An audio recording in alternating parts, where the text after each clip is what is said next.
Welcome to Mr. Fear Frenzy, the ultimate destination where terrifying tales come to life. Grab your seat, buckle up, and get ready for spine-tingling stories that'll leave you on the edge of your seat. Don't forget to like, subscribe, and drop a comment below. Tell me what story you'd like to hear next. Your fear? Oh, it's my pleasure to deliver. Enjoy the ride. The Masks We Wear. The building stood quietly at the corner of Maple and 5th Street, its brick exterior weathered by years of change. 5 friends lived together in the same apartment complex. They'd been close for years, college roommates turned into lifelong companions.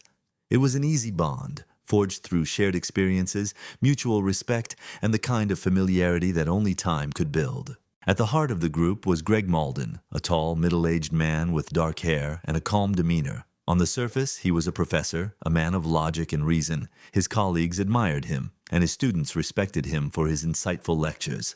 But under the polished exterior, there was something far darker lurking. He didn't talk much about his past, but his friends didn't press him. Everyone had their secrets, after all. Then there was Ellie Rose, the sharp-witted lawyer who always knew how to win a case, whether in the courtroom or in a social setting. Vince Blackwood, the physical therapist with an athletic build and easy smile, was always the first to lend a hand, whether it was helping someone with their back pain or offering advice. Marty Reed, the older man with a successful career as a movie director, was successful, charming, and the one who could always be counted on for an interesting story. Finally, Leanne Hart, a quiet and observant woman, often stayed on the periphery, watching more than she spoke. They all lived in the same building, shared meals and laughter, and sometimes long nights of philosophical discussions that blurred the lines between right and wrong. It was an idyllic group, one that had weathered many years without anything to disrupt the bond. But one of them had a secret that would bring their entire world crashing down.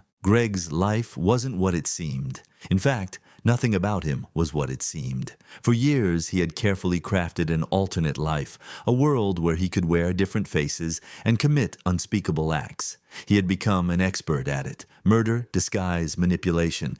It was all a game to him. The first of his murders came when he dressed as Marty Reed, his friend and confidant. Marty was an older man, someone who had earned respect in his field as a movie director. He had worked with countless actors, and his career had given him an air of authority. Greg had studied him closely, and when the opportunity arose, he saw it as the perfect disguise. He was ready. Greg, disguised as Marty, went to a small bar in a nearby town.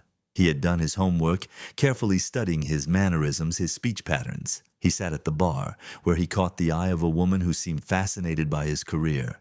You're a director? That's incredible. What was it like working on those films? Greg, now fully masked as Marty, smiled a knowing smile. It's a world of power, really. You control the narrative, you decide who lives and who dies on screen, and sometimes off-screen as well. The woman, eager to hear more, leaned in closer. She didn't know how dangerous her curiosity had become. After some small talk, Greg offered to show her what the world of cinema truly meant. They left the bar together, stepping into the cold night air. The woman didn't even realize she was walking to her death. The next morning, the police found her body in a remote area, a chilling note left behind. The director's cut. Next, Greg donned the persona of Vince Blackwood, the physical therapist. Vince was athletic, a good listener, and someone people trusted. Greg had always admired his ability to gain people's trust quickly. One evening at a gas station in a small town, a man approached him. The man was stranded, looking for a ride. Hey, I'm stuck. Can you give me a ride?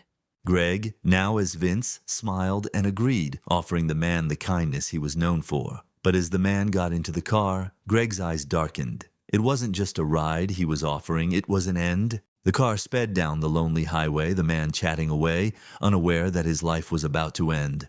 Greg gripped the wheel tighter, the mask of Vince slipping further as his true self emerged. By the time they reached a secluded area, it was too late. The man never made it back. For the final act, Greg decided to dress as Leanne Hart, the quiet woman in the group.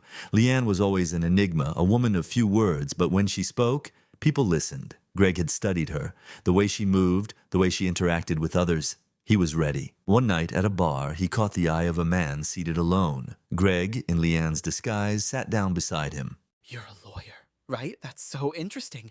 Tell me more about your cases. I could tell you stories that would keep you up at night, but let's not get ahead of ourselves. How about we head back to my place? The man, eager and intrigued, agreed. He followed Leanne to a secluded spot where he would never be seen again. Leanne, who had been quietly observing Greg over the years, had noticed something unsettling.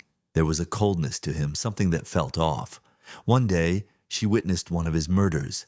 She had been following him, watching from a distance, and saw him in his disguise as Marty. He had been meeting a woman at a bar just like the others, but this time, Leanne's instincts screamed at her. She ran into Greg again the following day at a coffee shop. Her heart pounded as she walked, bumped into him in line, her nerves getting the best of her. She spilled her coffee, her hands trembling. Greg smiled politely, completely unaware that Leanna knew his dark secret. Are you all right? You look like you need to go rest. What has you all shaken like this? But Leanne's eyes darted nervously. She didn't answer, and she quickly left, too afraid to confront him. She waited around the corner, watching as he left the coffee shop and disappeared into the crowd. Leanne's fear turned into action. She couldn't shake what she had seen. She called the detective who had been working on the murders in the area and reported everything she knew, what she had witnessed, what she had seen, and the fact that Greg lived in the same apartment complex. The detective, after speaking with Leanne, went to Greg's apartment. They knocked on the door, but Greg was completely unaware. We need to talk to you about some recent murders. Do you know anything about them? Greg, still wearing the mask of civility, feigned confusion. I don't know what you're talking about. I've never been involved in anything like that. The detective pressed on, but Greg's denial was so convincing they left. However, Greg's friend Vince watched from down the hall, his heart racing. He had no idea that Greg had been living a double life. That night, during dinner with the group, Vince mentioned the police visit. They came asking about a murder. They think he's involved.